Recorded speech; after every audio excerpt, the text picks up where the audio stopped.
యేసునందు ప్రియమైన సహోదరి సహోదరులారా, క్రిస్మస్ పండుగ దైవ ప్రేమను మనకు తెలియజేసే పండుగ. ఎందుకంటే యేసు ప్రభు ఈ లోకానికి రావడానికి కారణం దేవునికి ఈ లోకం మీద ఉన్నటువంటి అపారమైన ప్రేమ. యోహాను సువార్త 3వ అధ్యాయం 16వ వాక్యములో మనం ఇలా చదువుతున్నాం. దేవుడు ఈ లోకాన్ని ఎంతో ప్రేమించి తన ఏకైక కుమారుని ఈ లోకానికి ప్రసాదించారు. యేసు ప్రభువును ఈ లోకానికి పంపడం వెనుక ఉన్నటువంటి కారణం దైవ ప్రేమ. కాబట్టి యేసు ప్రభు జననముల గురించి ఆలోచించేటప్పుడు మనం దైవ ప్రేమను ధ్యానించుకోవాలి.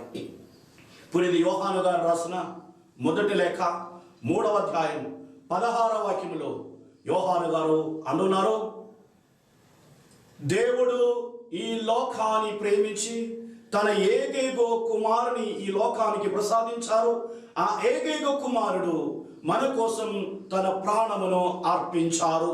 దీనిని బట్టి దైవ ప్రేమ మనకు అర్థమవుతున్నది.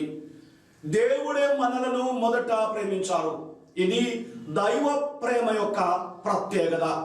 సాధారణంగా మానవులే దేవుని దగ్గరికి వెళ్తారు, మానవులే దేవుని దర్శించడానికి ఆరాటపడతారు, మానవులే దేవుని ఆశీర్వాదం కోసం దేవుని దగ్గరికి వెళ్తూ ఉంటారు. కానీ మన దేవుడు మనల్ని మొదటిగా ప్రేమించి మన దగ్గరికి వచ్చే గొప్ప దేవుడు.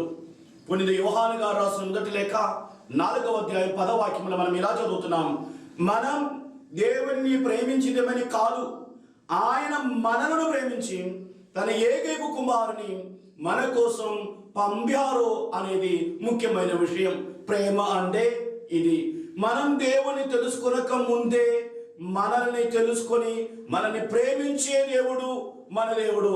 ఆ దేవుడు యేసు ప్రభువును మన చెంతకు పంపారు. యోహాను సువార్త 15వ అధ్యాయం 16వ వాక్యంలో యేసు ప్రభు అంటున్నారు, మీరు నన్ను ఎన్నుకొనలేదు, నేనే మిమ్మల్ని ఎన్నుకున్నాను. ఈ వాక్యాల నుంచి దైవ ప్రేమకు సంబంధించిన ఒక ముఖ్యమైన విషయం మనం తెలుసుకోగలుగుతాం. మొదటిగా దేవుడే మనల్ని ప్రేమిస్తున్నారు, ఆ తరువాతనే మనం దేవుణ్ణి ప్రేమించగలుగుతాం.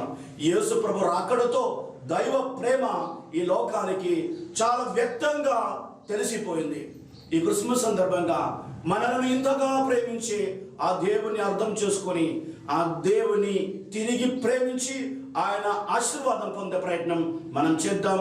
దేవుడు మనల్ని ప్రేమిస్తున్నారు, అందుకే యేసు ప్రభు ఈ లోకానికి వచ్చారు అనే గొప్ప సత్యాన్ని తెలుసుకుని మనం జీవిద్దాం.